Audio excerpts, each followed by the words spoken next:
श्री स्वामी समर्थ. बाळा, तुझे दुःख हे लवकरच कमी होईल.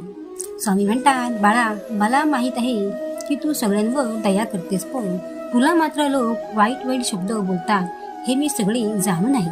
तू तर एवढी लोकांचे चांगले करतेस, पण मात्र तुझे काही वाईट होणार नाही. होणार ते चांगलेच होणार. बाळा, मी आहे ना, कशाला काळजी करतोस? सगळे दुःख तू माझ्यावर सोपव. बाळा, तुझी या जगात कोणी नसले तरी चालेल, पण मी मात्र तुझ्यासोबत आहेच. तू कुठे जाशील तेथे मी आहेच. माझे चित्र तुझ्या डोक्यावर आहे, तोपर्यंत तुझे कोणी काहीच बिघडू शकणार नाही. हे मात्र कायम लक्षात ठेव आणि माझी मनोभावे सेवा कर. बाळा, मी सगळे पाहतो व जाणतो. तुला किती किती लोक वाईट शिवाय देतात, अपशब्द वापरतात, पण तू काहीच बोलू नकोस. तू त्यांचे कर्म त्यांना भोगावेच लागणार. त्यांच्या कर्माचे भोग आहे आणि पुढे त्यांना भोग भोगावेच लागतील. बाळा, मला माहित आहे की तू किती सगळ्यांशी प्रेमाने वागतेस. एखाद्या वेळेस तू उपाशी राहशील, पण दुसऱ्यांना उपाशी राहू देणार नाहीस. हे सगळे मला माहिती आहे. बाळा, जोपर्यंत त्यांचा भोग संपत नाही तोपर्यंत हेच चालत राहणार. एकदा का त्यांना ठेच लागली की मला शरण येणार. आणि बाळा, नीट लक्ष दे. तुला रोज अपशब्द बोलणारी माणसे एक ना एक दिवस तुझेच पाय धरायला येतील, कारण तुझी भक्ती खरी आहे.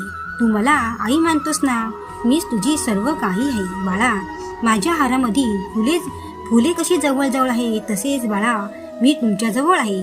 मला फक्त आठव, घाबरू नको, शांत राहा. त्यांच्या बोलण्याकडे लक्ष देऊ नकोस. अशा वेळी तू कानावर हात ठेव आणि मला आठव, म्हणजे स्वामींना आठव.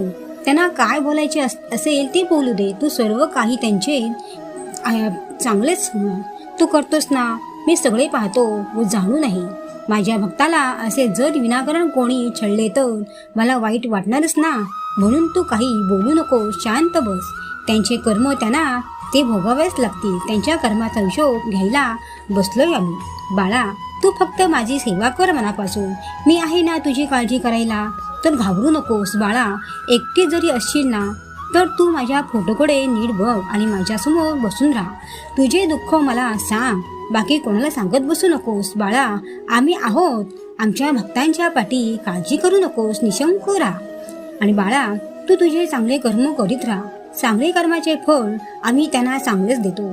वाईट कर्माचे फळ वाईटच मिळणार. म्हणूनच कोणाला विनाकारण शिव्या देऊ नयेत, अपशब्द वापरू नयेत.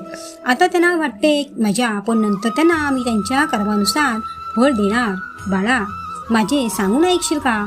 तू शांत बस. कोणाला काही बोलू नकोस. त्यांना बोलू दे किती, पण तू काही बोलू नकोस. फक्त मला आठव, तुझ्या आईला, म्हणजेच तुझ्या स्वामी समर्थांना आणि माझी मनोभावे सेवा करीत राहा. मी आहे ना, तू कशाला घाबरतोस? तुला कोणाची चिंता?